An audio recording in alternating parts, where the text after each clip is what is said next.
Welcome everybody from the barn and from the San Diego Fine Woodworkers member shop. This is the Laser SIG on the, I forgot what day it is, the 25th of September. I'm partially retired now, so I don't have to know what time of day of week it is. So I'm Alan. I'm the guy that got stuck with being the head of this SIG. So I'll try and look at the camera instead of looking at the monitors. So like Travis said, we're gonna go through a few things. I've got some stuff here that I've done. I have a Frankenstein laser because it blew up at Christmas time, and I've rebuilt it and it's better. So we'll show a little bit of that after Travis shows you what the nice ones look like. I'll show you what my kludged together one looks like. Like Travis said, we've gone from starting the shop, having one big green laser, and we got another laser, and another laser, and well, someplace in between buying those other two lasers. A lot of the members of the shop have got lasers. There's probably, what, Travis, 10 or 12 of us now that have big lasers. Yep. You know, 50 to 100 watt lasers. And there's probably another 15 people that have the small diode lasers, desktop little 7-watt diode lasers to play with. They make good etching machines. They'll cut 3mm Baltic birch if you try hard enough.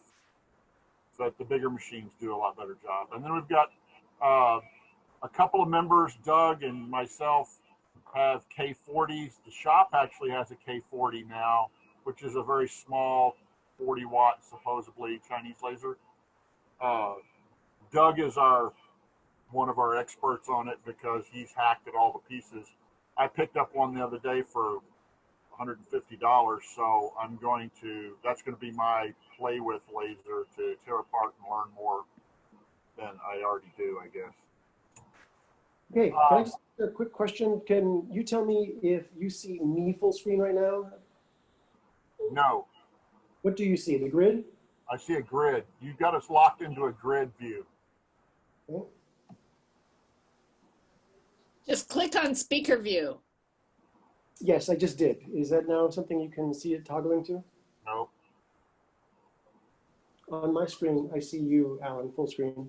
You see me full screen? Well, maybe I have this. Okay, hang on. Yeah, I think we have individual control over that. Okay, so maybe that's what it was I had everybody in gallery view instead of that. But so now, can everybody see me talking? Yep. Oh, okay, good. Okay, So, Alan, can we get started? Do what? Travis? All right, so Mike is hot. all right, so Okay. I'm gonna turn this over to Travis. So, can you guys hear me okay? Yep. Okay, so look, here's the story. This shop started about a little over 3.5 years ago. And in that time, we were strictly hand tools and power tools. And as we shifted to a little bit more of a focus on technology to bring in younger members, to bring in technology people, to bring in young professionals, we decided we needed to have some digital tools. The first one on our list was a laser. The second one were CNCs. And we went ahead and made a purchase, which was of a used CNC, a colossal thing we'll show you in a second. And the reason we chose a used CNC is, one, financially, it cost us about $3,500. And then we gutted it and rebuilt it. So we had the willingness to actually go through that effort and change out the controller, put in a new tube, calibrate it, etc., and put it in working form. Oh, you mean laser, not Say CNC. Laser, yeah. Okay. You were Yes. saying CNC. Right. So I certified somebody on CNC. Classes. On my mind. We do it all. Right. Yeah, we understand. That first laser got to be pretty popular. We started with 0 users. We started to grow our classes. And there came a point when we knew that we needed to have another laser, but we couldn't necessarily afford it. One of our members went ahead and purchased it for us. And when we brought a second laser into the mix, we purchased it trying to get as close a machine to the one that we had made as possible.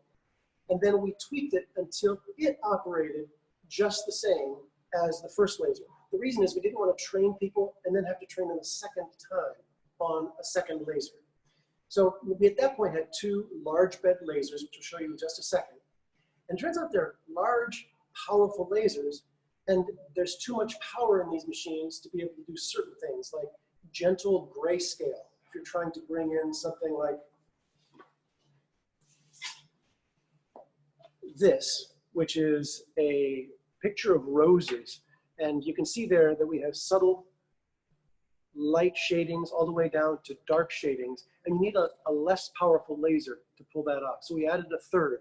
That third laser was also smaller, cheaper, and frankly, it allowed us to take a laser to events. So when we were trying to show people, let's say, the old tool swap meet or the local hardware store, hardwood store, and what they're trying to do for promoting woodworking, we could be there helping them out with that laser.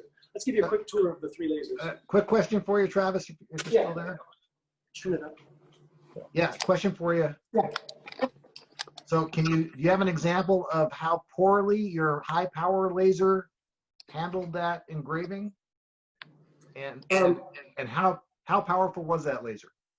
Okay, so what we're talking about here is the difference between a 35 watt laser and a 100 watt laser. And the 100 watts can only, the minimum the 100 watt lasers can do is about 10 or 12%. So about 12 watts. And it just turns out that from 12 watts to about 18 watts is the only range you can get, because at 18 watts forward, it's pretty much just burning a black. Gotcha. And so it was too narrow a gamut, and we couldn't get subtle shades. So if you do a 35 watt laser, yeah, you all of a sudden have from like 3.5 or 4 watts all the way up to 35. And it just gives you much more ability to get subtlety into your etchings that you couldn't get with a laser. But the reason you start off with a big laser is everybody always wants a larger bed, and everybody loves to cut and etch as in black and white when you're putting lettering on something or you're making a sign. So it was definitely the right way for us to start, but we just realized that there were other uses, and so we needed to get the small one. So was there any other downside that you saw with a higher wattage laser? For example, was the kerf different on the high watt? Okay. We actually have had, I think on 2 different instances, people testing and measuring the kerf, and it was just slightly larger than 0.1 millimeter in width. So it's really precise. This is not, when it's focused and it's tuned up, which is what Paul makes sure these lasers stay focused and tuned up. It's a very, very narrow kerf, and it's very predictable. It's very good. Thanks. So keep interrupting like that. This is for you guys, okay? Travis, I posted a link to the My Little Pony grayscale etching in the chat so people can see a moderately successful grayscale etching from this laser. The guy who's just talking, just so you guys know, is a guy named Dave Collins. We thought we knew what these lasers were about, and then David constantly came along and made the point, no, it can do this. No, it can do that. Let me give you 2 quick examples.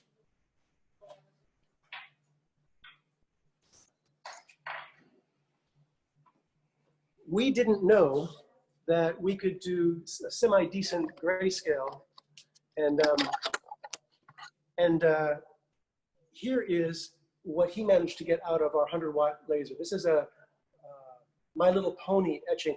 Up until this point, we thought we could just do black and white. He unleashed the power of this particular controller, which is called a Rui Da. It's a great controller. We highly recommend it. And David managed to get that. Then David took us to new places with what we're going to call 3D laser cutting. And this is a depth. This is like a carving that was done on this laser. I just want you to appreciate the fact that it goes down maybe 3/8 of an inch. There's that much depth. And it's, again, just like with grayscale, it has all the differing depths at different points along the way. That's great. So let me ask you a quick question while you have that up there. So do you have actual control over that depth, or was it experiment that got you to the various layer heights? David, you lived the journey. You explain it. Yeah, so for that, it's literally you just give it a black and white grayscale image and say go, and it burns it.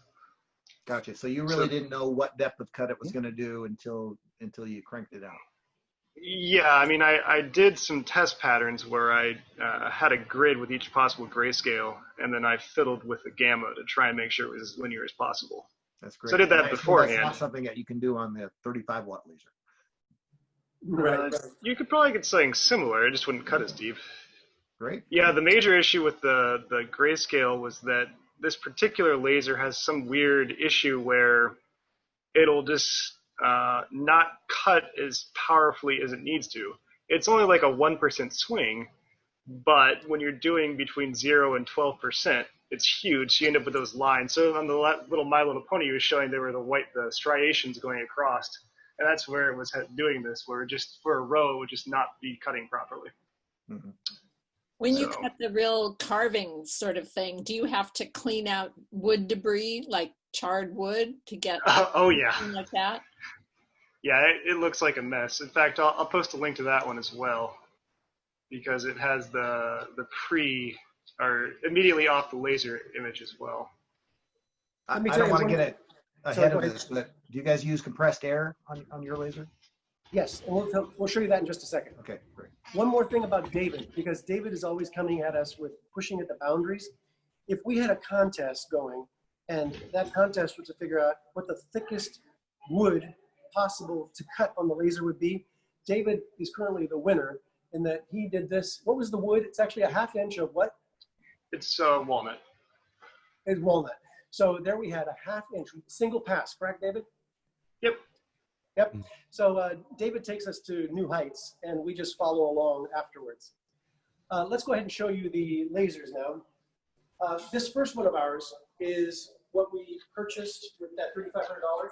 If you look at it, it looks kind of dated. It is. I think somebody owned it prior for about 5 years, but it is rigid. It's really solid, and that's what we kept. We gutted the electronics, and we changed out the tube in the back and calibrated the whole thing. So by the end of the day, I think we were around $4,200 or something like that to get this thing in working form. And it was enough to jumpstart our community. We started to do classes, started to build a community of interest, and it wasn't long before that other member said, boy, we just have to do something in order to get more people trained on this. And he purchased this guy over here. But before you leave that one, can you just give us a quick overview of the specs on that? What's the cut? Absolutely. So this is this laser is it's in millimeters, 1200 by 900, but basically it's 3 feet by 4 feet. Yeah. It's a 100-watt laser tube in the back, which runs the entire length. This is about 5 feet long. Yeah, I asked because that looks very similar to what we're considering there, right? We're Yeah. looking at 1300 by 900, 130 watts. So that looks very Yeah. close. And you've And got, importantly, sorry, go ahead, Doug. okay, yeah, you were going to point out the Ruida controller. That looks similar too. I was going to ask you about the rails. You're using square rails in there, I assume? Yeah, these are very solid rails. That's what we really liked about this construction. It is rigid as a tank. Yeah. And that is something just really to count on, from now till doomsday. When we switch over to the other one, you'll see it's much thinner rails. It's a less industrial strength machine, but brand new. It cost what this one ended up costing used and repaired. So Do you know what the size of the rails you have in there? No, but if you want to afterwards, send us a list. Keep a list of things you'd like us to answer for you, and we can send it to you. Okay, great, thanks.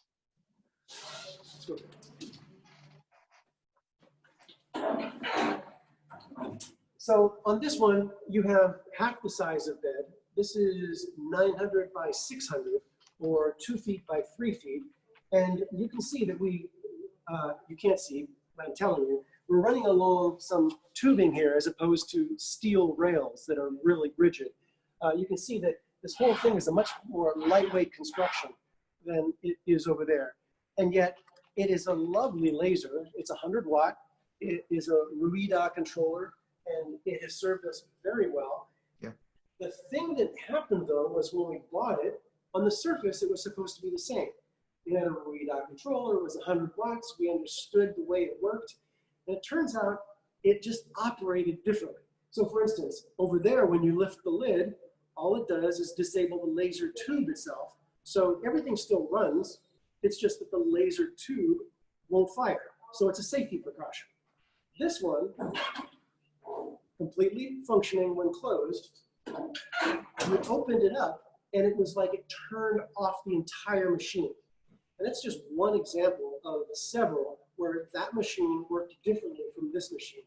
And one of our team members, Pat Duffy, worked on this machine for about 2 months, such that almost in every way, when you moved from that machine to this machine, you had a similar experience. You could just show up and use either machine that was available, and you didn't need retraining.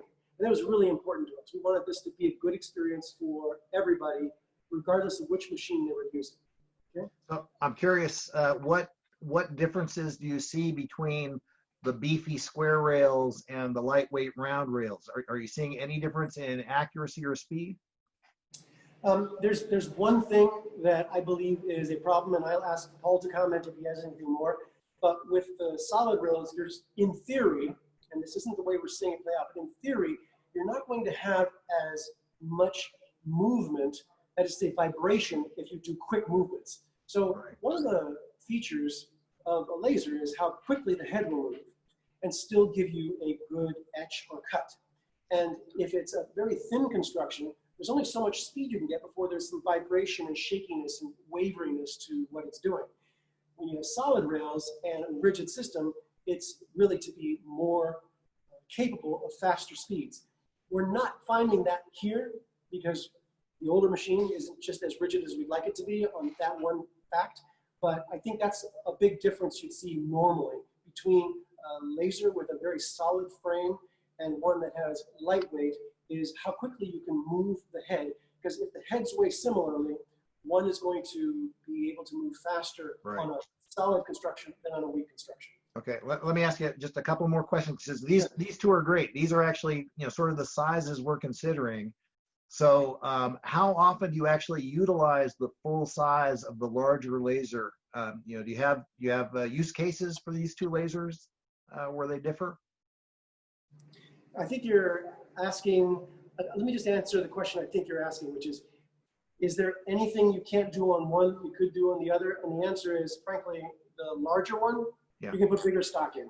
Right, and do you find that is often a request of your members to have large enough stock that they require the larger laser? No, no. Okay. The reason I wanted us to get the larger, though, was because in a makerspace that I started back in Virginia, one of the first things people wanted was more space and more power. Right. So it just made sense to not start small and hear the pushback. Just start big, and you don't have to deal with that issue. Yeah, so if you get a chance, one of my concerns is getting a large laser. We don't have a very large space. So if you can get the footprint of your installed laser, that would be a useful tidbit of information for me. You write it down, we'll get it to you, okay? Okay, thanks. Just because you brought it up earlier, I'd like to point out the fact that with each of these two, the laser is one thing, and you have to have things hanging off of it in order for it to function. Right. You should go down to the chiller. This is a chiller right down here. Think of it as a dorm refrigerator for water. And can you point up here? This is a laser tube right here. This is a tube for the 35 watt laser, and it is an example of what you have to cool when you're running the laser. Water runs in from, let's see if I get my hands to do the right thing, runs in from one side and then cools the tube and then goes out the other side. It circulates down into that chiller to get cooled off before it circulates back in. And so it's essential because if your tube gets hot, then it degrades its life and it will be needing replacement sooner rather than later. So you really want to have it. And the reason I'm bringing this up in particular is that we started off with what we call, I guess we had one CW5000. That is active chilling. That's like a refrigerant, okay? But often these lasers are bundled with CW3000s. Those are just doing heat transfer through sort of a radiator to the ambient air temperature. They're not as efficient. You can't run them at high duty cycles, and you can't be confident in a shared laser environment that the tube is going to stay cool. So you want the CW5000 or the 5200. The second thing that hangs off of the laser is what you were asking about earlier, Doug, an air compressor that blows air either alongside the nozzle or through the nozzle to get smoke away from the burn.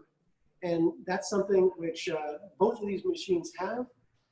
If you're Dave Collins, you may go a step further. When he comes in, he sets up an array of little fans along the front to add further movement of the smoke. But for most people, these compressors guiding air to right where the cut takes place, that's the second thing that hangs off of both of these machines.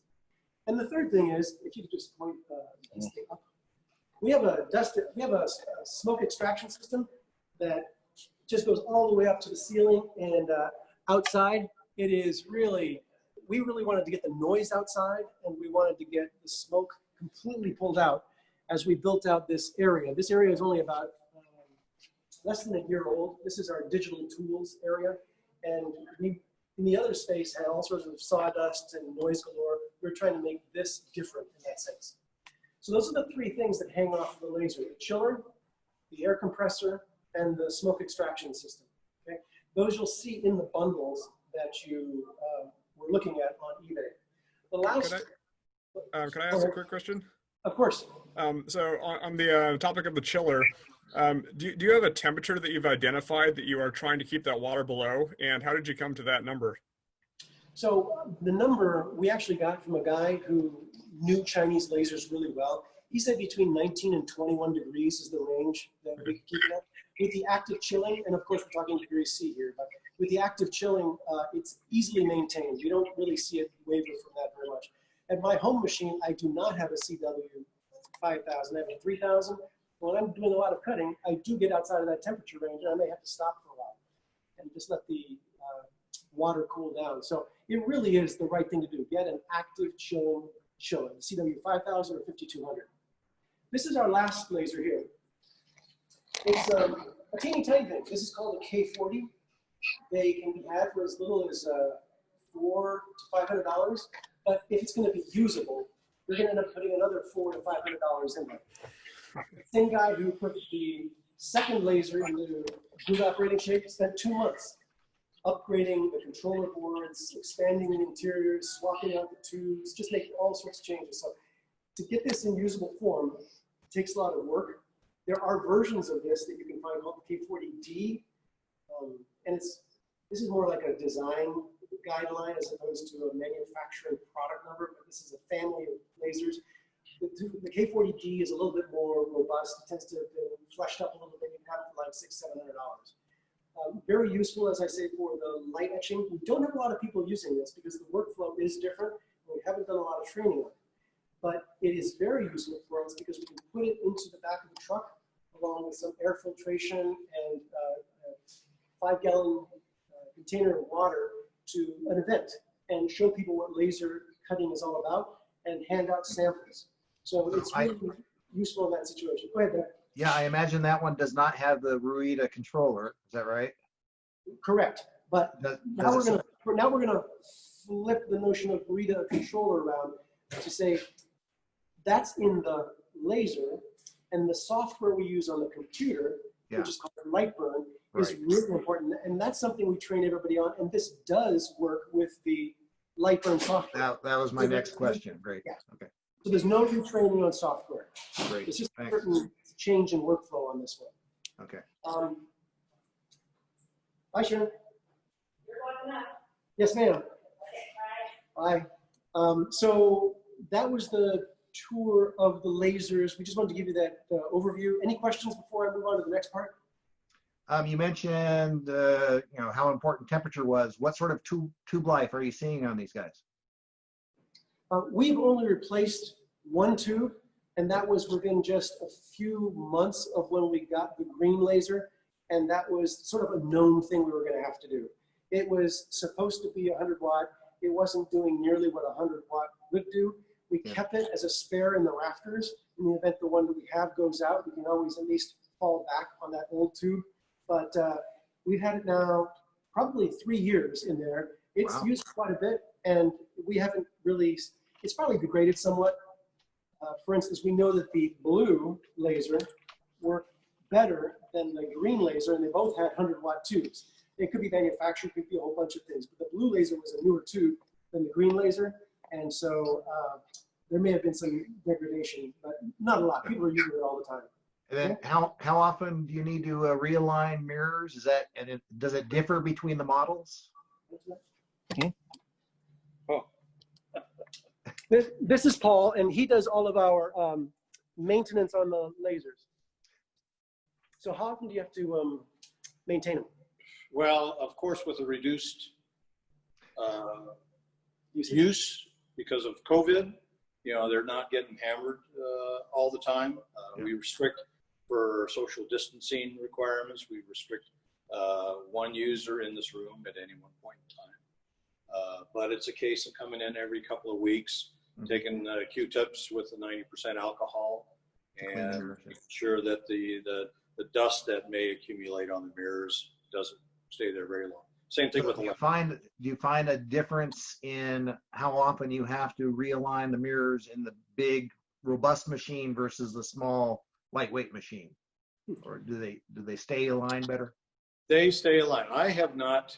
I checked it probably maybe a year ago, maybe even more than that, and did some very minute adjustments on the mirrors. Of course, any adjustment on the mirror is extremely small.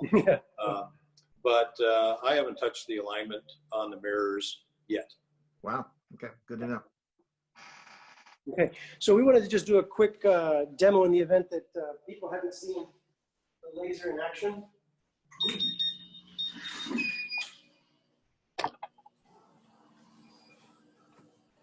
This is the Lightburn software. Yeah. Oops. So let me ask you, Travis, does each machine have its own dedicated PC? Yes. Can you see us right now? Yeah. Okay. So we have a dedicated PC for each of the machines. That's for the blue. We have a laptop right underneath there, and we have this computer for green. We also, in this space where we have the 3 lasers, have 2 design computers. Actually, 3. 2 Windows machines for all of our CNC laser and other software, as well as a Mac. So Nice. this is the room for digital resources. And just real briefly, I wanted to just show you this in action. I simply import. This is our Lightburn software. It's light on design, but it is very powerful in controlling the lasers. So I'm going to just delete this thing.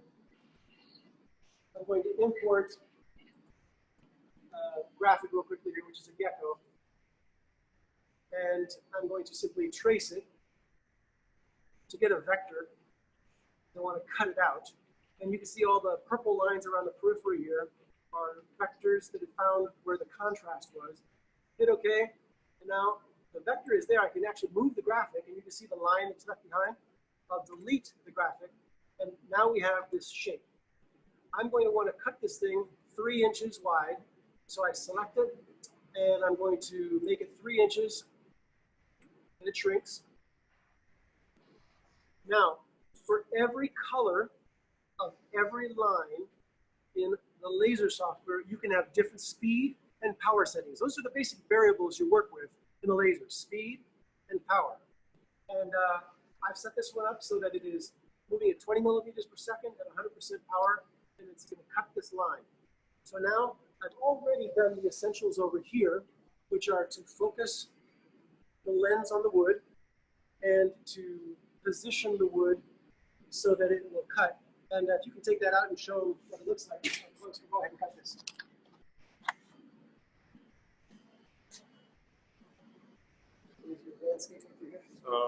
Yes. Let me get my fingers out of the way here. You guys are making me dizzy.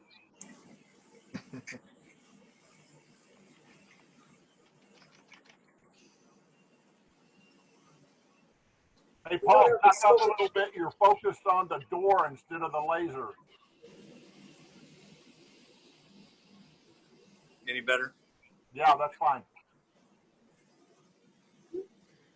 So I'm assuming this laser uses an autofocus. Is that right? It actually does. It does have autofocus, but we disabled it. The reason we disabled it was because the autofocus uses a plunger. And the plunger, for people who don't use the laser regularly, can get caught in the grill here. And then the head just continues down and gets rammed. So we're in a shop where we have a lot of novice users. And if we don't set up the operating procedures well, then we end up with accidents. So we need to reduce the number of variables that can do that. The distance that the lens needs to be from the surface of the wood is adjusted by raising or lowering the bed with this focusing tool. And you can see I rested on the collar right here, and it's a certain distance. In those few seconds, we cut this gecko out of that wood.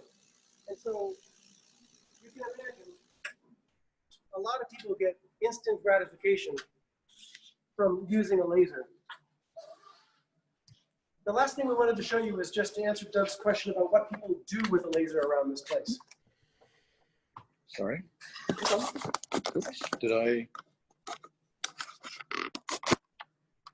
I do something here? I think he knocked Travis over. Let's see what happened to my. Go up. Come up.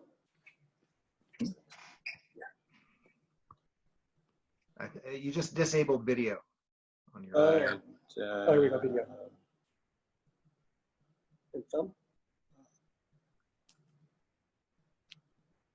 Okay, back in business. All right, let me put this thing back in the holder. As he's doing that, I just want to tell you that the laser really is an etch-a-sketch. The laser is nothing more than an etch-a-sketch, where instead of what an etch-a-sketch does, it's a light beam that's burning wood. All this thing does is burn wood along one narrow line. And yet, if you burn along the line like we just did with the gecko, you end up with cutting through the wood if you have enough power, or you're going slow enough. And if you don't go through all the wood, you end up with what we call scoring, where you're making a line on the surface. Now, for those of you old enough to remember how television worked, if you have a single line, you can actually fill an area with darkness by scanning back and forth and turning on and off the laser. That's called etching. So here's an example of an etching. This is a local brand that we're very proud of, Stone Breweries. And this is a 3mm ply. And the etching was all the dark area, but the dark area was just revealing the color of the wood underneath. So which machine made that one? I think this was on my home machine. Oh, really? Okay. Yeah, that's pretty clean. Okay. Yeah, it is very clean. With regards to detail, this is an Aztec calendar. And this would just go back and forth from top to bottom, and stepping over 0.1 millimeters each time. And eventually it makes its way down. So you can imagine it takes maybe 25 minutes to do something like this. So etching takes a long time. Yeah. And if you are going to be cutting, I'll just bring it over here. If you're going to be cutting, if you have enough power, you'll go all the way through, and you can cut, in this case of a wine bottle box, you're cutting all the way through. If you don't cut all the way through, you just make this line pattern on the surface. So, can you flip that open again? I just want to see your char inside. If you lower it just a bit, I think, yeah, the back, it looks like you have something burned. Okay, so do you guys mask it all to? So Doug, this is Alan. Yeah. That I made that box at home. It's not one. Oh, okay. And I have a different kind. I don't have the honeycomb base like we have on those big ones. I just use expanded metal. So it actually adds a little bit more. That's only on the bottom side. Right. We get that char too on ours. I'm just curious on whether we're looking at improved quality on some of these machines without needing to use masking. David, would you like to comment on that? Yes, I mean, if you blow additional air across the top, you can get rid of a lot of the smoke staining. Yeah. Not completely, but pretty good. So that you don't need to have any kind of masking. Okay. I actually just posted 2 more links to the chat that show, one of them is a detailed black and white etching, and then the other one is the high power. And for that, I think I've got a picture in there of what it looked like right off the laser Mm-hmm. without having any masking on. And you can see there's almost no smoke on the top. And that's cutting through 1/2-inch walnut. Oh, nice. In case you guys are wondering, David is one of our most technically adept, and believe it or not, he does not have a camera on his computer. Go figure. Okay, so Never Alan, need a webcam before. yeah, Alan, could you share with them those horizontal fans that you shared with us as the hack the other day? Can you just describe it real briefly? The horizontal fans? The ones that would blow across the surface. So they're heater fans. They're heater blowers. It's a squirrel cage, and it's about 9 inches wide and has like a 1/2-inch outlet, and you can put it inside.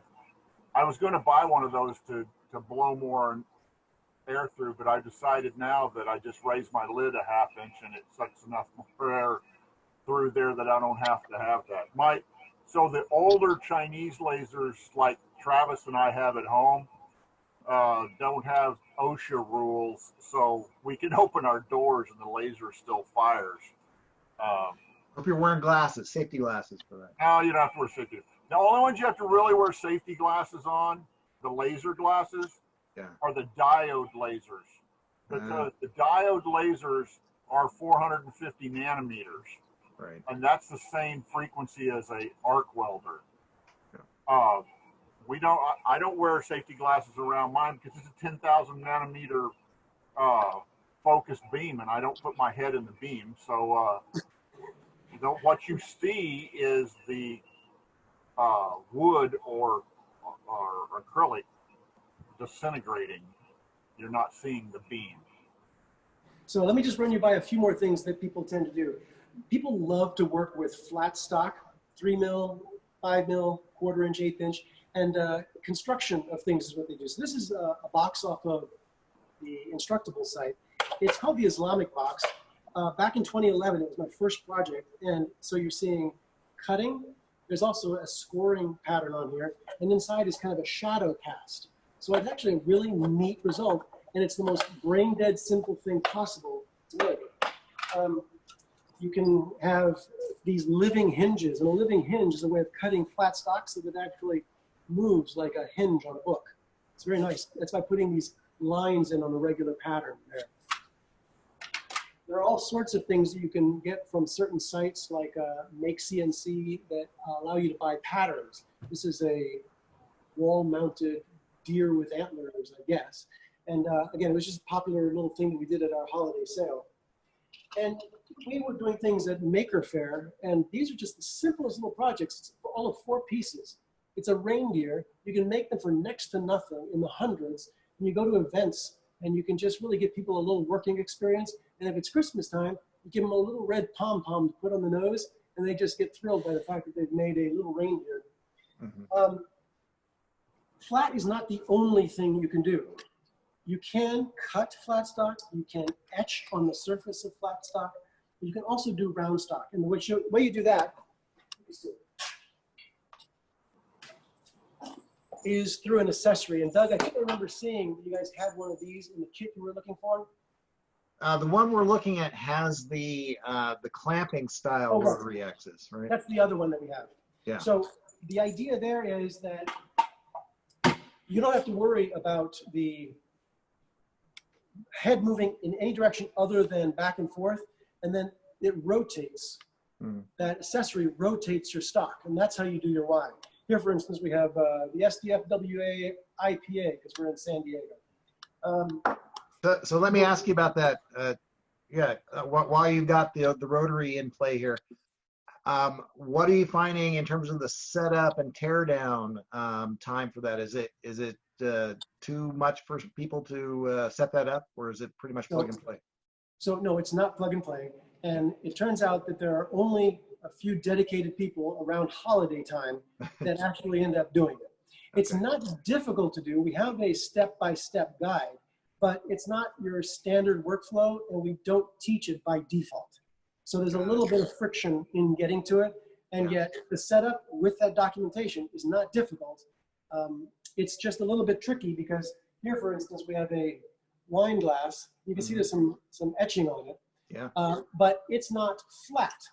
So you're going to end up with a little bit of out of focus on one end when it's too far away from the focal point, in focus, and then out of focus again. You just have to know certain things to be able to do round stock. But things like, let's say this is a rolling pin or something like that, that is nice and cylindrical. Those are very easy to do. So pint glasses are next best thing to pure cylinders, but the lasers will do etching on glass, which transitions to the next topic, which is what kinds of materials do you cut on a laser? To a great extent, I've been talking about wood, but there are other organic materials that you can cut or etch. For instance, you can etch on rocks. You can etch on leather. Here is a little keychain that we did for the SDFWA that is made of leather. So you can see it's very crisp, very clean, very easy to do. In some of our class materials, we talk about etching on, food and all sorts of things. So organic materials are fine. And then there is the big category of plastics, which can get you into trouble because some plastics put off noxious fumes. And so rather than try to be really open and let people consider all sorts of things, we basically say, do acrylic. Acrylic is broadly available. Acrylic comes in many colors and textures, and it's safe to operate with. And so here's an Eiffel Tower that is just two pieces of acrylic that then are put together. Very simple, straightforward, but you can see from the precision of what the laser can do. Look at that. This is a mirrored acrylic. And the nice thing about this is you basically etch the reflective surface off the back.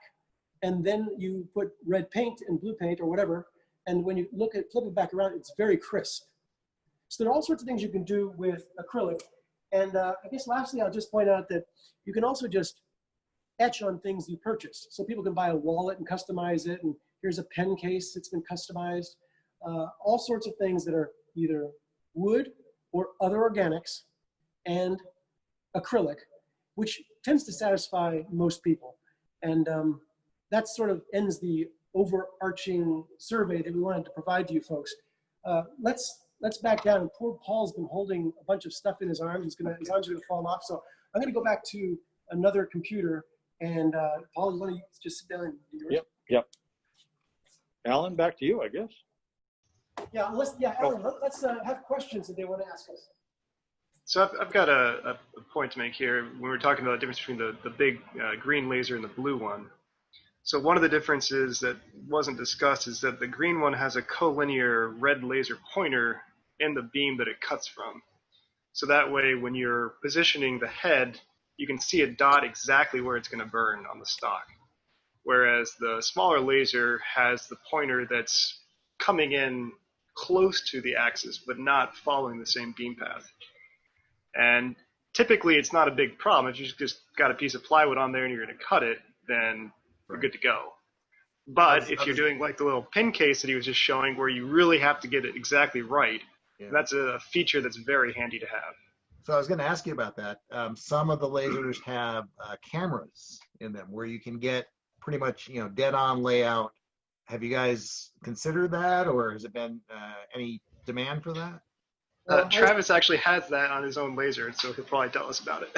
Yeah, we just finished a project for the local police department, a board to show all the command structure and all sorts of wonderful engraving. It's gorgeous. But in addition, we turned 28 pens to hand out to everybody in the department. And we etched every officer's name on the pen.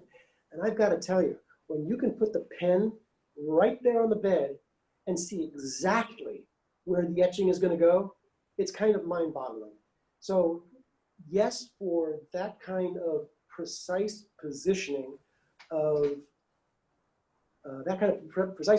etching or scoring or whatever on an existing project, it's really, really nice. Now you can obviously frame it with just the normal features of a laser, but here you're actually seeing it.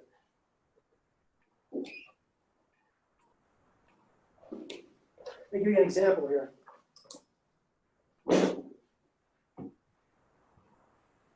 And so you just looked right, it's almost as though what you're seeing on the screen right now is what I would see through the laser's camera inside of Lightburn. I position. Just so you know, Travis, right now we're just looking at a logo, Eye Openers Digital Tools on your main screen. So I don't know if you want to change. Okay, I guess. Sorry about that. You can highlight yourself. I don't know. Well, I'm on a different what machine. that one was. Hold on, I got two computers going here. I didn't realize that we were. Yeah. Okay, so let me just do that real quick. There. This is the pen right here. Yep. Yeah. Nice. And so when you look in the when you look in Lightburn and you see the object like you're seeing here, you just place your font right on top and you see exactly where it's going to place. Which it's on a pen. You don't want to be at an angle. You don't want to be off. You don't want to have one letter not fit. I mean, it's Exactly. just if you go wrong. And so here's just some of the inventory that we did, a whole bunch of these things. Right. Really cool. But you haven't retrofitted any of your shop lasers with that feature, right? No, have not. We have not. Paul and I would have to talk about it because Paul is the one who really leads that side of things. And yet, every time we've talked about it in the past, and I think it was actually early on that David convinced me that there was no use case that made sense. He doesn't remember that, but I remember that. And so I decided I'd do it myself. I've only had it for about 3 months, and yet it really is fantastic. I'm always a little trepidatious about introducing something which isn't easy for anybody to use, because of how it can either get the machine messed up or cause frustration, be not safe. So you'd think autofocus, for instance, would be something you'd absolutely want to have. Right. But there's a way by which people can really damage the machine if they don't put the stock in the right spot. And what I'm thinking is, most of the demos you gave were pure laser projects, and we're going to have a lot of people that want to transition or embellish traditional woodworking. So, for example, somebody who has turned pens may want to engrave a pen. And that seems like it would be a nice feature for that kind of member. It is. Let me just make a couple of points on that. One is that was important in the beginning because everybody in the community here came from a power and hand tools background. Right. And they can see the value of a laser until they learn, oh my gosh, I can etch my brand on it, or I can customize this for people. You're hearing that bias from my perspective because I like to bring new people in to woodworking via the laser, the CNC, etc. And so that's what they first see. But with every intro class, we do have a session where the folks are told everything you're learning here about hand and power tools is just part of the kit. There's a CNC, it can be part of your kit. There's a laser, it can be a part of your kit. So it is in the broader community taught to be just one option among many. You were hearing a particular bias of mine only because, like everybody on this call, we're all kind of a little bit fixated on the digital tools, and you're getting that bias. Thanks. If there's nothing else, Alan, did you have some things you wanted to share? Some things to show? we can let me mute one phone and put another, and we'll walk over that. I'll show them my Frankenstein, but I have to get the sound right here. Guys, he's not being rude to his computer when he says Frankenstein. He has a story about how it became Frankenstein. It's actually worth learning about. There, how's that? There we go. Let me see if I can turn this thing around. So, just so you can see this is my Frankenstein in my shop, and we call it my Frankenstein because last year, right before Christmas, I blew up the tube. And when Travis was talking about, I'm turning off a couple of things so I can, there. When Travis was talking about the chillers, I have a 5000, but I had an Allen problem, and B, a failure on my machine. The flow switch failed, which should not have allowed me to fire the laser, but it failed in the on position. So the laser thought there was water flowing, and Alan forgot to turn on the chiller because he wasn't feeling really good and shouldn't have been in the shop in the first place. And I blew my tube up. So. And that was from excess heat, right? Right. Yeah. It lasted about. I was making Christmas ornaments. It lasted about 5 minutes during the etching series, because etching is a very low duty cycle compared to burning. And then when it went to cut out the Christmas ornaments, it it goes to full 100% duty cycle, and it didn't take too long to overheat, and it sounded like a beaker breaking in high school chemistry class. So, but anyway, so But more expensive. a little bit. Yeah, and there was some crying involved too there. So, but Alan, you upgraded it, so it's a good thing. So yes, so that I had a fit. This laser is the same one that 2 or 3 of us have, and it's sold as a 50-watt laser, but it's really not. I now have a true 60-watt laser, but I had to add this box over here, so because the laser tube sticks out the side now. But the 2 things that I want to tell you guys about more than anything, and I'm the biggest advocate in the world on, is a milliamp meter and a visual flow gauge. And let me turn the pump on and I'll show you. So it's just a little wheel and a thing hooked in series with the tube, but I can tell there's water flowing. Right. Yeah, I've got one of those on my CNC. They're handy. Yeah. So this is my mess. This is my compressor hack that Travis was talking about. It's sort of. This is truly terrifying. Oh no. So I've learned since since this thing blew up and I put it back together all myself, I've learned so much about them. So tomorrow morning at 8 o'clock, I'm spending at one of our other members' house because her 100-watt laser is dead. And I'm, for some reason, the laser repair guy all of a sudden. But, actually, Alan, before you go on from that, that's a point that is actually one of the things I like best about what we've done in this shop is we've built a community of shared interest around something that we have a passion about. And we have done so many things as a community. Alan was just about to share a hack that he had done. We ended up all buying, not all, there were about 23, 24 of us who bought these little $175 lasers called the Auteur. And we've been improving on those and sharing techniques and learning from one another. Alan has taught us advanced features in Lightburn through Zoom. We have enough people that on a regular basis we get together, and it's just a lot of fun. We do the same thing around CNC and Fusion 360 and hand tools and a bunch of other things, but it's a really great feeling to be a part of that community. And that's just been one of the side benefits of pulling this off. But just out of curiosity, that $175 laser you're talking about, does that support Lightburn? Yes, that was the main reason we went with it. Yes, I looked at all sorts of them, and that one supported Lightburn. Yes. Here we go. This is the $175 laser right here. So this is the laser head in focus. But then this is the whole laser. It's freestanding.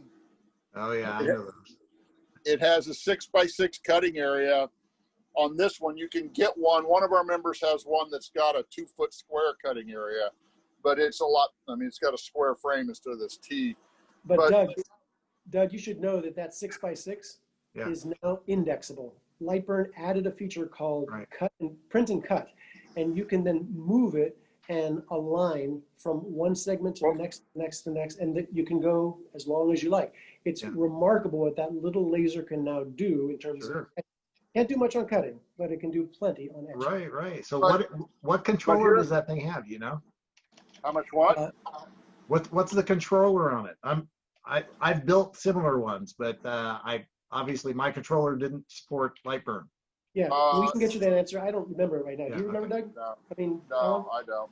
It's not I can find that for you. You can look. It's a what is it? Smarty. I don't remember what it was. Here's this. And it has a, I bought the rotary cutter assembly for it too. I haven't got this working yet, but I finally got it in. It took like 6 months to get it. But just to show you some of the things that I've been doing. So this is a box that Travis was talking about. This was we made this for our Christmas ornament sale. And they're going to put ornaments inside of it, but it takes like 10 minutes and I can make 3 of these in 10 minutes, burn them out, cut them out of the thing. And I don't know if you're members of the barn, if there's any scroll saw artists. I have to get this in because I'm the president of the Scroll Saw Club in North County, San Diego. And all he does is laser. All he does is laser. No. I actually have been cutting some stuff. But the scroll saw patterns that you get can be very easily converted into laser patterns. This is a Steve Good pattern. He sends out daily. But then this is a layered cross I've done.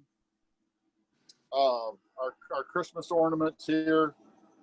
This is one of them.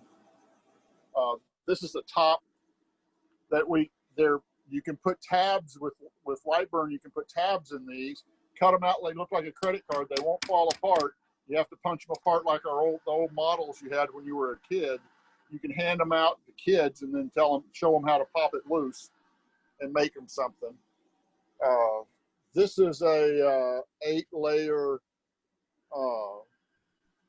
Mandela, I think is how you say it. And then my newest thing is, so this is just a picture off of the internet, but when you get down to it, it's a puzzle. And I haven't popped this one out of the frame yet, but I got a couple more of them. Is that being done for your son's comic book store? No, that's being done just because I like Harley Quinn, and I had to go print something out, so I printed a whole bunch of stuff. Here's another one. So here's one that's hasn't been finished. It's just an art one, Monet or somebody. I don't even know who did it. And then this one was a sea scene that I made. So I just pick them and glue them on, shellac them down, and then cut them with the laser. And, so no masking on that? I mean, that's a common request, but this usually is get a mess. 0 masking. Wow, that's pretty good. So now this one is, but people like this burnt look especially on the crosses and stuff like that. People like it because I've sanded them down where they were all bright and pretty Baltic birch, and if I have 2 of them laying side by side, they'll pick up the burnt one before they pick up the one that's sanded. This box I did sand off, so it has a lot more contrast on it. But you can see on the bottom, not much. There's not much burnt. There's not much smoke on that. Also, so that you folks understand, sometimes, could you show the bottom of that one again, please, Alan? When the laser reflects off of the grid, the honeycomb grid that is the base of the inside of the laser, the bed, it reflects upwards and it can cause those flares. That's why they're so regular. And you can get away from that by simply raising the wood above the surface by propping it up on either side. Right. Or you can put tape on it. There are ways of dealing with that. Yeah, there's also a lot of like glue residue from the ply that accumulates on those honeycombs that tends to stick to your project. Yeah. But I found Doug, Doug, the link to that 175 watt laser, which is now $182, is also in the chat. Yeah, I saw that. Thanks. Yeah. Sure. But so really, I guess it's if you guys have any other questions, I was going to talk a little bit more about my compressor hack, but it's not quite 100%. So we're actually looking at that. So we're talking about bringing compressed air into the back room, and then adding that feature to our existing 45 watt laser. So it looks like you had a solenoid in there. Is that? So that hack is actually I just have a huge aquarium or compressor. It's not really a compressor. Right. And it doesn't, I don't use my shop air for that. you could use shop air. If you go to, was it Cloud Ray, Travis? Yeah. Oh, right here, Cloud Ray.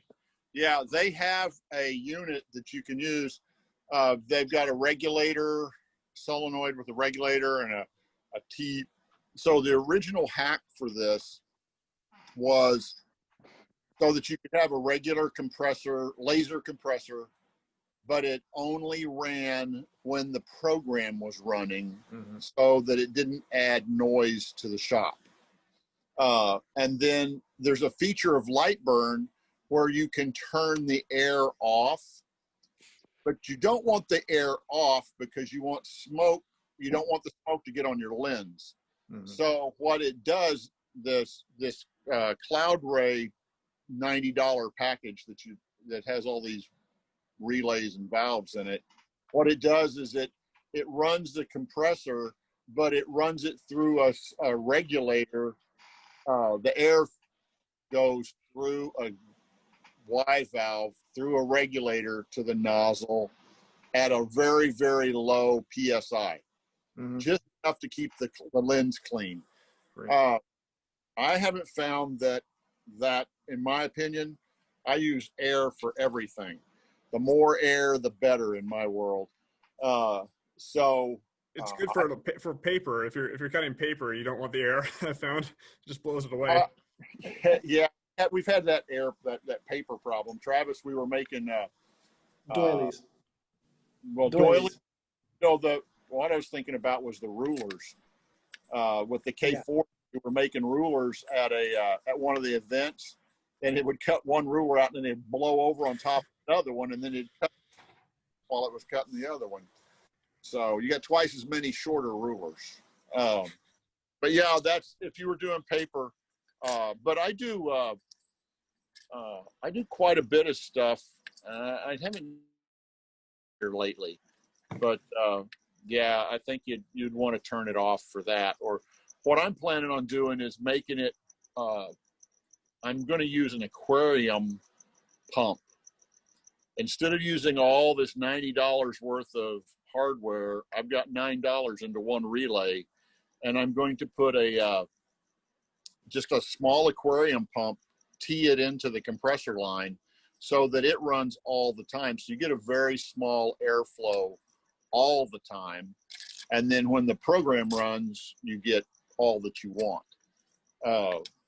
And then that is switched off and on the laser where it says compressor. Great. So we'll check in on your next SIG meeting when you have that working, right? Yeah, right. The same time we get Travis to show us his camera working. I did last time, Alan. Oh, damn! I thought I was going to break even on this one. You know, there have been a few people from our side who've been kind of quiet. I look at Jim Sikora, and I often want to sort of like pull him in, usually at an unsuspecting moment. And I think this is a good moment. What do you think, Jim? Do you want to add anything to this conversation? No, actually, I haven't done anything with my little Ortur laser for 3 or 4 months.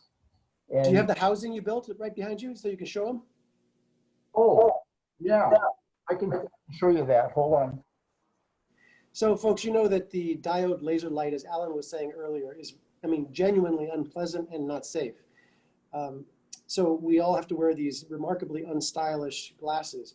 What instead Jim did was he enclosed it in the right color of acrylic to be able to block the light from being harmful, and he can actually watch things happening.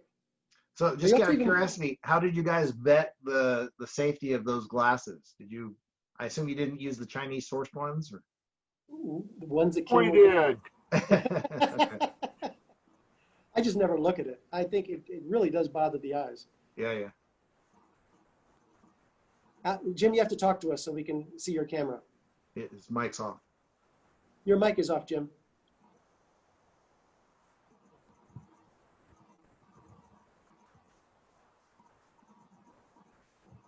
There we go.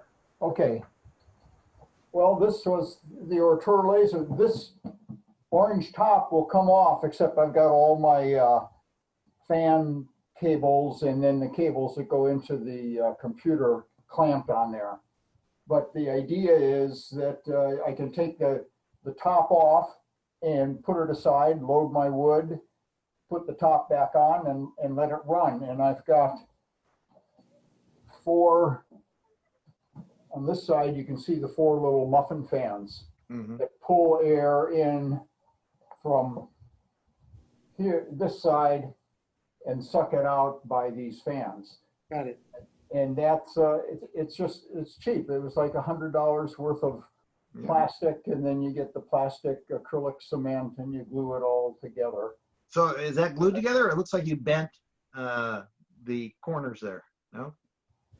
No, I didn't bend anything. Oh, okay, that is glued. Okay. Yeah, everything is glued. That acrylic glue works really nice. It just wicks between 2 surfaces and dries as quick as PVC, that purple PVC pipe stuff. It really is good. You got to be quick because you can. So where are you exhausting the fumes? Is that just going into the room? Yeah. I bring it in the kitchen, then Sharon thinks she burned something. Don't tell her I said that. Hey, guys, just so you know, this is such a lovely example of what our community does. Nobody else did this, and everybody did something, you know, and when we learn from each other, it's just really gratifying. I love seeing that thing, Jim. Yeah. This actually, I will take it apart because, Travis, you told me about metal underneath the wood. So what I've got here is just some great big nuts that I got from McMaster and some real powerful magnets. These are about the size of a nickel. So what I do is I lay these down on the bed and then I put the wood over it, and then I take the magnet and put that on top, and that straightens the wood. It's just a takeoff of your idea that you showed about a month ago, Travis. And I think that you also are therefore lifting it off of the surface so you don't have smoke as much, correct? Right, yeah. So the whole thing is off the surface. Yeah, that's great. Nice. So, obviously very strong too. Oh yeah. I've pinched my fingers a couple times with them. Thank you for that, Jim. So let me ask you, Travis, you guys have access to a zillion different lasers. Is there one where there was people lined up to use and one that never gets used? You know, if David is still here. David, are you still there? Yeah. There's nobody who makes a distinction between the two quite the way you do. And if you wouldn't mind just in general terms saying how one is preferred by you versus the other for certain things, and maybe vice versa, maybe you can give them a sense for that. I mean, in general, I prefer to use the green laser exclusively. That's the big one. Yeah. So for etching, if you're trying to do grayscale, it's no competition. There's an issue with the smaller one where the stepper motors themselves, as you're stepping, inside of the step, there's an acceleration and deceleration. And it ends up causing a vertical line pattern that you can see in the etching. And it's very visible on the blue laser. It's still there on the green, but not anywhere near as bad. Mm-hmm. And is there etching, anything that you like to use the blue for? For me, I pretty much never use it ever. Okay. Well, there you have it. There's a distinct bias there, Doug. Great. And the other thing, too, is for the green one, it has the collinear pointer laser for positioning, which I find super handy when I'm trying to etch on top of like a box that I bought at the sale. So you're saying the other laser has a pointer laser, but it's not quite collinear, is that right? Right. It's on the diagonal on the side. Gotcha. Good. I guess it doesn't have a beam combiner. Yeah, the beam combiner on the green one, correct. Yeah, it's a great feature. Yeah, nice. Okay, I mean, so we're looking at various machines. Let me ask you, I mean, if, you know, we can upgrade the tube, RISI is usually what we're looking at in terms of the tube. We can upgrade the rails, you know, high wind rails if we want to. We could upgrade the steppers. You know, what component do you think is going to be the best the win for us if I could just offer a first suggestion, I really like the fact that you're considering RISI. I have only owned a few tubes in my life, so I'm not an expert, but there is a guy named Russ Sabar in Scotland or England who has produced a long series on Chinese lasers. On YouTube, his channel is called Sabar Media. And I've just learned so much from him over the years. He talks about the difference in quality of tubes. And specifically with the brands, he's mentioned Risi on various occasions as being quite good. When it says it's a certain wattage, it is going to perform well at that wattage level. I know that, Alan, you went ahead and purchased a brand that you found to be pretty good too. Do you remember what it was? No, I don't remember what it was. Okay. But the Risi tube and the Ruida controllers, in my estimation, are the two most important components that you could be ensuring to get if you want quality. Thanks. That's helpful. And don't forget to get the 5,000 or 5,200 chiller. Yeah. Alan's the one who first went from the 3,000 to the 5,000, and nobody should start with the 3,000. It's pointless. We started with basically ice cubes. Yeah. Ice bucket, yes. Yeah. That's what we do with our K40 when we're on the road. Yeah. Other questions? I think that covers it. Yeah. Actually, I see a giant question mark hanging over Skip's head. He's got a question. He wants to ask a question. I can tell it. I guess not. No, I don't. Okay, good enough. So, Doug, you were saying, I'm sorry, I didn't mean to interrupt. No, yeah, I think you covered all of my pain points here. Yeah, we're looking at something pretty big, right? 1,300 by 900, which is comparable to your big green machine.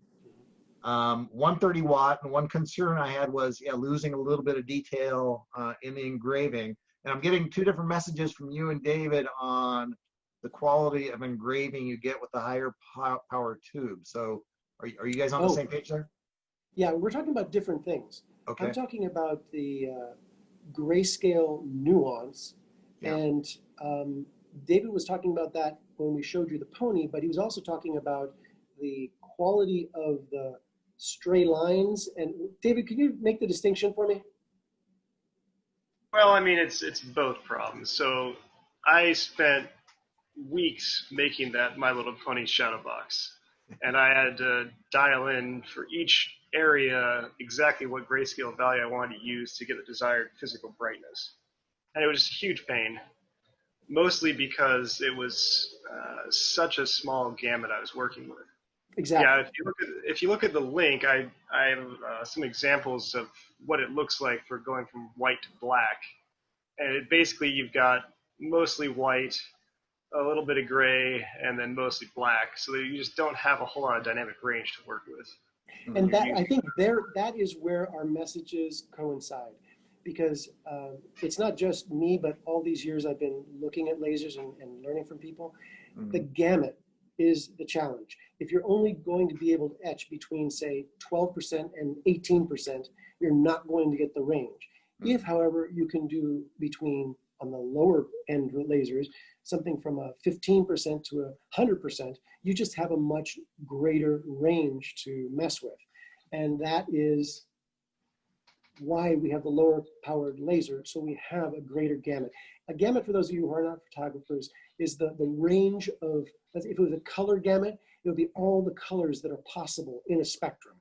In a black and white or grayscale, it's how many levels of gray can you get. So the more levels you have, the greater the gamut. And you could just get a greater gamut in a lower power laser just because it is less powerful. And so if you had 130, wow, good luck. Okay. You push the lowest power, you go through the wood. Right. So Nathan. The other thing. Oh, go ahead. I was going to say one more thing about grayscale too is that so I put all that effort into dialing in the numbers, but then if you come back 2 months later and you're at a different point in the maintenance cycle and there's more smoke on the mirrors, everything goes, and it just isn't going to look the same at all, because that little 1% difference is just huge when you're saying that's 10% of your whole dynamic range. Sure. So it's very hard to get reproducible results when you're trying to do grayscale with a high power laser. It got to the point where David wanted to know when early on I had just finished cleaning the laser so he could come in. Right. Yeah. Yeah, I mean, if you're cutting 100% power, it's no problem. You can cut through stock all day long, but Right. the fine details are challenging. Exactly. So let me just ask you about metal. So I was going to say Nathan has a similar laser to you guys, but he's added I can metal actually show you cutting right now. capability. What's that? I can actually show you right now. Oh, you're going to give us a tour of your laser. Okay. There it is. So he's got a boss. There we go. Hard to see. That's It's probably got Oh, my it's sword got blades dual on it. controllers on it. So one for metal, one for non-metal. And then he basically changes the head to get metal capability. So it's a CO2 laser. And one of the things we're considering is, whether that's a useful feature. And I think Nathan's talked me out of it. Can I ask a question about that? Nathan, is that where it's oxygen being jetted right down to the cutting surface? Yeah, so there's our Yeah, oxygen okay. tanks. Okay, okay. It will not cut without oxygen. I've tried. No, And it's pretty limited to steel, I think. Yeah, I've seen that demoed. There's a company in Sacramento called Light Object, and they have a prototype that they're trying to make as a generally available head. Did yours come as a Boss accessory? Did you add it as something you purchased from, say, this Light Object in Sacramento? Yeah, so we bought this specifically for cutting metal. Yeah. The metal cutting head is right here. Yeah. So it's got a smaller orifice, so it can really focus that, the oxygen in this case. Is it from Boss? Yeah. And then it also has a follow mode, so it'll capacitively sense where that metal is, and it'll keep it at just the right distance. Yeah. The interesting thing about this metal cutting head is that since it has a smaller orifice, it'll actually cut through organic materials easier. So I haven't done a lot of experimenting with this, but supposedly it'll cut through much thicker plywood. You just don't have the autofocus. So Very cool, Nathan. I think I just got jealous. yeah, that's a 150 watt tube in here. Yeah, But it's interesting with the 150 watt tube coming from the full spectrum laser we have at Barn. I've tried etching wood, to get more of a wood burning effect, and it's actually very hard. With this high power tube, it just erodes the material, and it does it very cleanly. It kind of vaporizes it. It doesn't really char it. Right, exactly. So, and that's actually something. Well, a kind of a question I had is: have you found any tricks for getting that really good wood burning effect? If that's what you want, is it just a matter of going to lower power and slower speed? I'm going to ask David if he could weigh in with his opinion again, because nobody's done more experimenting with that than David. David, are you still there? Sorry, I had a call come in. What was the question? Nathan, I was wondering if there are any tricks you have for getting more of a dark wood burning effect to your burn, because I found, going to this higher power laser I've got here at work, it just kind of erodes the material, vaporizes it, and it doesn't really char it. And if you want that wood burning effect, are there other techniques for that? I had posted the picture of the Mandelbrot set one that I did. I think the settings for that were 35%, but moving very slowly. So basically it was, let's see here, I've got the settings. David, on that project, you messed with a lot of variables, like line spacing and a few other things, right? Yeah, so one of the things I had done, it defaults to 0.1 millimeter as the line spacing when you're in fill mode. And I changed that to 0.03 so it overlaps itself. It's probably smaller than the actual laser point is, but you still can get more detail out of it. And you can actually see the difference where if you've got you're etching an image and you just increase that, increase the DPI effectively. And even though it's probably smaller than the laser point, you still can get more detail out of it. And that, going over it more times, helps be darker as well. But really, it's just a matter of playing with it. So effectively, you've got the three parameters there: the speed, power, and line interval. So you can try out samples until you're happy with the results. It's basically done all of my projects. Right. Hey, can I just take it back to Doug for just a second? I think there's a point that you probably picked up on, and I'm pretty confident in saying that as we went from a 35-watt laser where we had a large gamut to 100 where we had a narrow gamut, I would suspect that at a 130 you'd have a very narrow gamut. So I would expect you're not really going to be able to get grayscale out of something that powerful. And if that's important to you, I mean, a 100-watt laser is great, but you always want more power unless you've got a trade-off. And in this case, it may well be that you want to have grayscale capability. Alan, you said you didn't go beyond 60 because as soon as you got to the 80, you would lose a lot of that detail. Did I get that right? So there were two reasons. One was to go to 80, I had to, an 80-watt tube is bigger than 55 millimeters in diameter. Yep. So I would have had to rip out the whole infrastructure for that. So 60 was as big as I could go and stay at the 55 millimeter. But I just didn't want to, I was afraid that I was going to lose the low end. Yeah.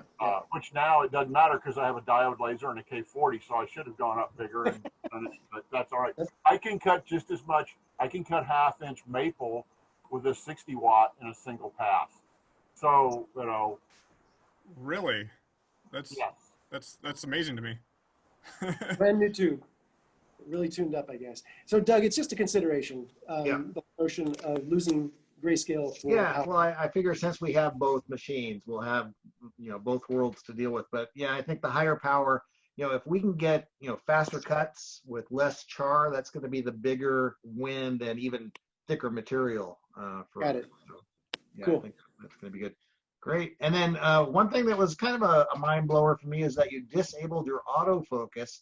Yeah. So I understand the rationale there, but do you ever re-enable it for the more sophisticated users, or is it always off? No.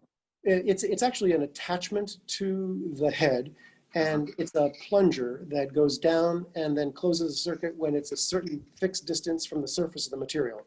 Right. And it is the fact that it's a permanent fix. We've got the wires still, but we took it off right after we got it because we had a previous scenario in another place where there was a certain sequence where someone would get stuck and then would turn off the machine, would turn it back on, and the first thing the machine does is home, right? Yes, just rip the bed. Yeah. Right, I've seen similar things. I've seen similar things with the Boss laser. For this one, actually, it's a little different because you've got both the Z-axis and the U-axis. And if you do not lower the U-axis, which is the bed, before you autofocus, it'll crash. So, but yeah, and also like you said, I've run into the problems where if you turn off the laser and it turns back on, it'll home before it raises that Z-axis or lowers the U-axis. So yeah, exactly. There are issues. And in a community machine, in a community environment, you've just got to keep it simple and safe. So that's why we took it off. So our focus approach currently with the full spectrum is you take a thumb screw and you move it and you put a piece of metal in there that's exactly focal distance, length. So I assume yours is better than that. You have motor control over your focusing, or we do, and yet it's the same physical distance. That is to say, you saw we had a piece of green plastic, and we just raise and lower the bed with the power lift until it's the right distance. It's the same thing. It's just that we don't have to crank it manually. So just out of curiosity, your camera setup that you have at home, does that have a focus aspect to it? Yeah, it does. So the focus is the distance from when your lid is open. So the lid is open, your lens of the camera may be up at the top of your lid, and that is then focused to the bed. Since I usually work with stock between, say, 3/8 and 1/4 inch, I don't ever have to refocus, but the camera does have a focusability so that when you do see the image inside of Lightburn, it is nice and crisp, and you adjust that. I guess the question was, does that correlate with the laser focus, or is it's a separate focus, it sounds like, for the camera? It's a totally separate focus. Okay, yes, gotcha. Totally separate focus. Because I'm in the laser, I'm really just going up and down a little bit, and so it doesn't ever put the camera out of focus. Gotcha. One is the focus of the laser light. The other is the focus of the camera in the lid. And just so you know, if you guys, are you guys a light burn shop? You use full spectrum, so you don't, right? Yeah, no. Yeah. We Very want to sorry, man. Sorry about that. Thanks. Fabulous software. But they provide cameras that are quite cost effective. And when they have a formula that you can choose from among their 5 cameras based on how high your lid is, how big your bed is, and they make it very easy to get the camera installed. So if you do go with something that's the re-dye and you can use light burn, etc., camera is a really, really inexpensive thing to have added. Yeah. And yet you're going to now have 2 workflows for 2 different lasers. That's going to be, I wouldn't want to manage that. Well, that's why I asked about the controller on your cheapie. So maybe we can upgrade the controller on the full spectrum to something. You can read the forums until the cows come home. You can't.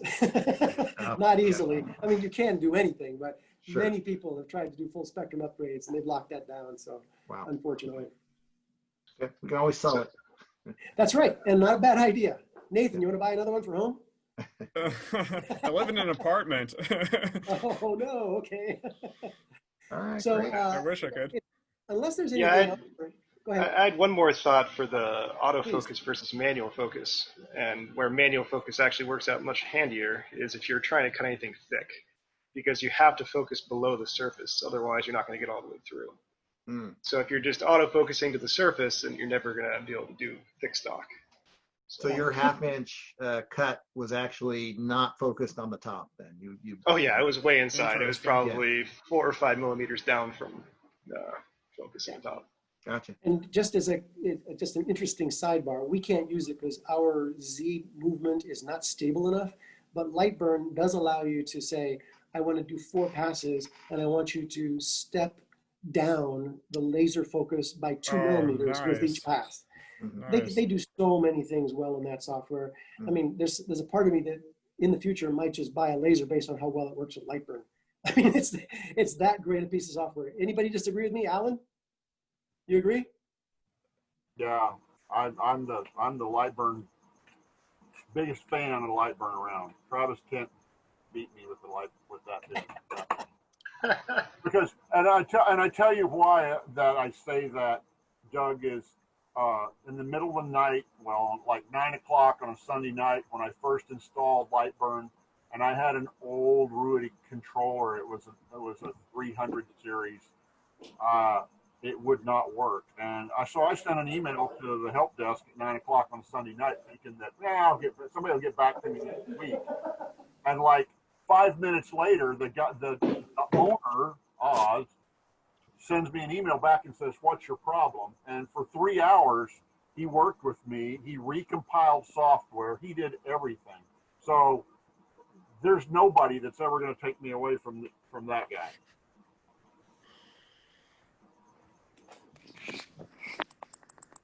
Yeah, there's no doubt. The guy is fantastic. He used to be an Apple developer, and he went on to start this up part-time.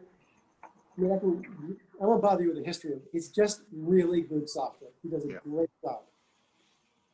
Great. Okay, So, thanks. anything else, Doug? Anybody else out there? I think that's it for me. You guys covered it pretty well. So Doug, I'll take this and probably regret that I said it, but if you guys, when you guys get your new laser and you start using Lightburn with it, if you want a tutorial on it, I would be glad to zoom in and help you guys. Oh, great. I appreciate that. Yeah, we do have some people that have home lasers and they're using Lightburn. They're huge fans. So let me ask you one more thing. So, one thing we struggled with is sourcing the laser and deciding whether we're going to order direct from China, deal with the customs and the tariff, or, somebody that's got it in a Chinese guy that has it in a US warehouse, or actual American customer support guy, right? So do you have any feeling in terms of trade-offs between cheap versus good support? Yes, and you already sort of expressed the bias in how you described it. If you can get it from a US warehouse and you can get it from people who can give you a modicum of support, even if it's just a trivial amount of support, I've been involved in several purchases, and that is the best scenario. There are people who bring them into various warehouses, they keep an inventory, and they ship it within the US, no customs, no freight forwarding, no taxes you have to deal with. It's just a US purchase, and it is just a lot easier on your life. People end up with like weird, unexpected processes because they're not in the business of importing. They don't know all the steps that need to be taken. And unless you guys happen to have somebody who's a specialist at that, really just buy from a super well-rated, many reviewed supplier on an eBay, and you'll be in really good shape. Okay. Do you have anybody in mind? Well, they come and they go. And so, Yeah, I know. So I just look for whoever's had like thousands, because they can't game it if it's thousands and thousands. Right. Well, sometimes they sell a bunch of, inexpensive stuff too, so that you can't tell what the rating is for. Yeah. Make sure they've been around for longer than a year too. Exactly. Yeah. Exactly. Okay. But there's nobody that you've dealt with that you just think is top notch. No. Okay. All right. Good to know. Thanks. Alan, is there anything else, Mr. SIG? No, I don't think so. Okay. This was a very good exchange of information. So yeah, we appreciate it. It's really fun getting to know the barn a little bit. Hopefully some of us will get up there someday and check it all out and meet Mr. Guitar Collector. Yeah, well, that was kind of what attracted me to ETA, was to cut stuff out on guitars. So hopefully we'll get something that will actually fit an entire guitar top end there now. Yeah, great. All right then, unless there's anything else, thank you very much, guys. We enjoyed it. Yeah, thank you. Thank you. Bye. all right, thank you guys. Thanks, guys. Bye. Thanks a lot, Bye-bye. Travis.